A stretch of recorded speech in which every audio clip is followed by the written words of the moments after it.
여러분 안녕하십니까? 뉴스데스크 강원입니다. 강원도는 내일 새벽 제14호 태풍 남마돌의 간접 영향권에 들어갈 것으로 예상됩니다. 특히 강릉과 속초, 동해와 삼척 등 영동 지역에는 오늘 자정부터 내일 오전 6시 사이 강풍 예비특보가 내려졌습니다.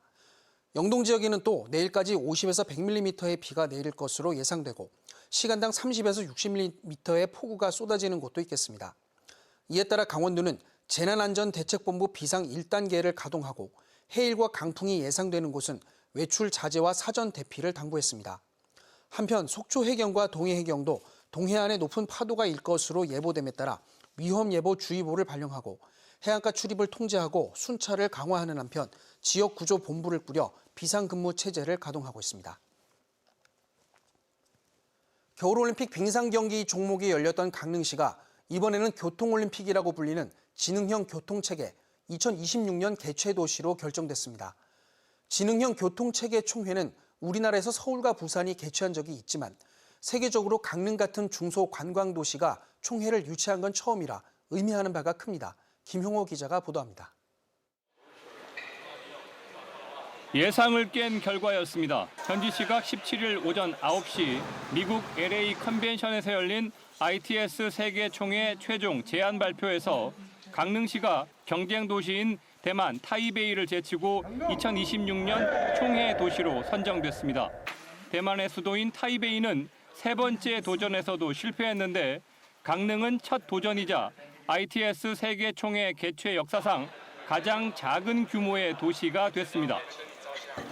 But I think they put up a great proposal, and what was really interesting from a New Zealand point of view was the focus on the smaller cities and how that would, and I think the parallels and the benefits for New Zealand.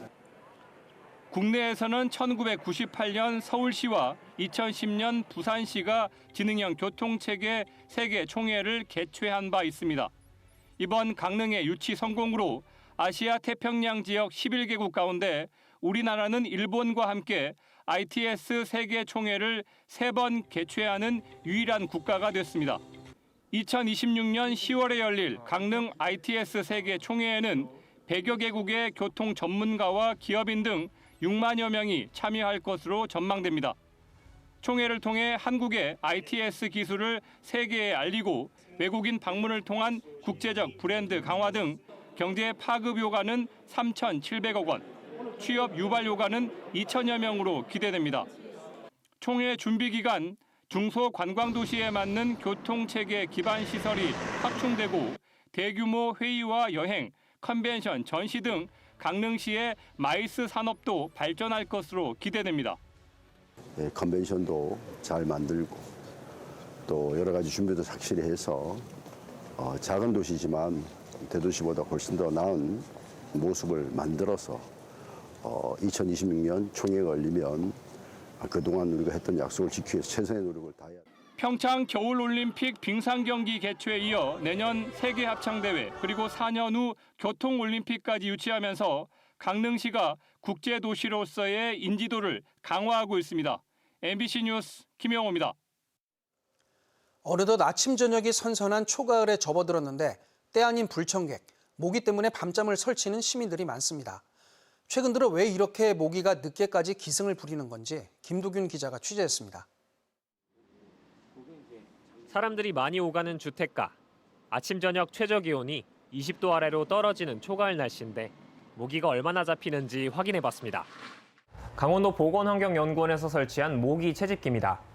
드라이아이스에서 나오는 이산화탄소와 24도에서 28도의 적정한 온도, 그리고 LED 조명 때문에 모기들이 이렇게 모여들었습니다. 어른 몸집만한 채집통에 일주일 만에 수십 마리의 모기가 들어찼습니다.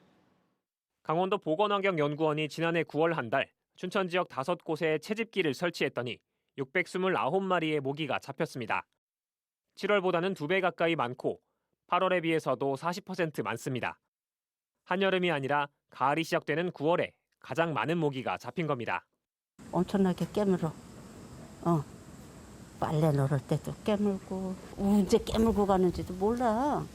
강원도 보건환경연구원은 올해는 특히 위력이 강했던 태풍 흰남노의 영향으로 작은 무릉덩이가 많이 만들어지면서 가을철 모기가 늘어난 것으로 보고 있습니다.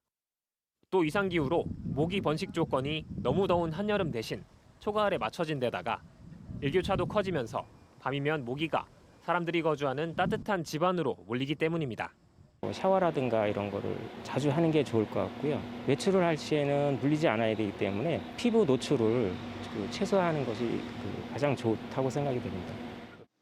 일본 내염 매개체인 작은 빨간집 모기도 증가하면서 3년 전부터는 강원도에서도 감염 환자가 꾸준히 발생한다며 가을 모기라고 결코 방심하지 말 것을 조언하고 있습니다. MBC 뉴스 김도균입니다. 어제까지 사흘째 도내 코로나19 확진자가 1000명대를 기록하고 있는 가운데 오늘은 오후 6시 기준으로 649명이 확진됐습니다. 시군별로는 원주 157명, 춘천 126명, 강릉 102명, 속초 39명 등을 기록하고 있습니다. 어제는 도내에서 모두 1083명의 신규 확진자가 나왔는데 원주 244명, 춘천 239명, 강릉 136명 순으로 발생했습니다. 도내 확진자 수는 추석 연휴 직후인 지난 13일 2,900명을 넘기는 등 정점을 찍은 뒤 꾸준히 감소하고 있습니다. 양양국제공항 해외 입국자에 대한 입국 후 PCR 검사 관리가 강화됩니다. 입국자들은 검사를 받은 뒤 결과를 검역 정보 사전 입력 시스템 Q코드에 입력해야 하지만 강제 조항은 아니어서 최근 한 달간 한국에 입국한 해외 입국자 가운데 검사를 받았다고 등록한 사람은 60%에 그치는 것으로 확인됐습니다. 이에 따라 해외 입국자 명단 관리를 강화하고 안내 문자 전송 등을 통해 등록을 유도할 방침입니다. 한편 내국인과 장기 체류자는 보건소를 통해 단체 여행객을 포함한 단기 체류자는 대한결핵협회 강원도 지부에서 검사를 받을 수 있습니다. 원주 지역 시내버스의 30%를 운행하고 있는 대도 여객의 경영난 악화로 운행이 중단됐던 시내버스 노선이 일부 재개됐습니다. 원주시는 대도 여객이 CNG 가스 충전금을 일부 납부하면서 어제 오전부터 3번과 3의 1번, 13번, 16번, 30번 노선에 버스 12대의 운행이 재개됐다고 밝혔습니다. 하지만 얼마나 지속될지는 불투명한 상황이어서 내일까지 전세버스 6대를 투입해 시민 불편을 최소화할 계획입니다. 대도 여객은 경영난 악화로 버스 연료인 가스 충전 요금을 납부하지 못하면서 지난 15일 일부 노선의 운행을 전면 중단했습니다. 강원FC가 극적인 승리로 K리그1 상위 6위까지인 파이널 A에 진출했습니다. 오늘 강원은 K리그1 마지막 정규리그 경기에서 제주 유나이티드를 춘천 홈으로 불러들여 2대1로 승리했습니다. 파이널 A 마지막 티켓을 놓고 경쟁하던 수원FC가 울산에 지면서 강원은 승점 1점 차이로 역전에 성공했습니다. 강원은 2019년 이후 3년 만에 파이널 A를 확정짓고 다음 달부터 아시아 챔피언스 리그 진출에 도전합니다. 강원도 의원 의정비 인상 여부가 조만간 결정됩니다.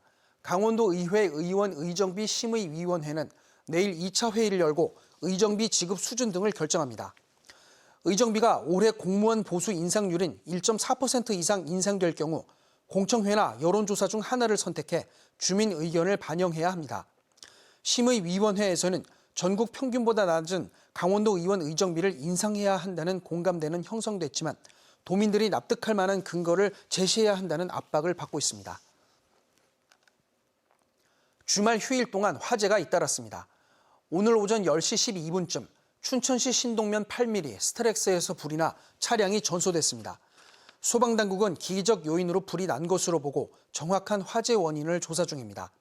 어제 오후 8시 7분쯤에는 화천군 간동면 5읍리 공장에서 불이 나 소방서 추산 4,200만 원의 재산 피해를 내고 2시간 30분 만에 진화됐습니다.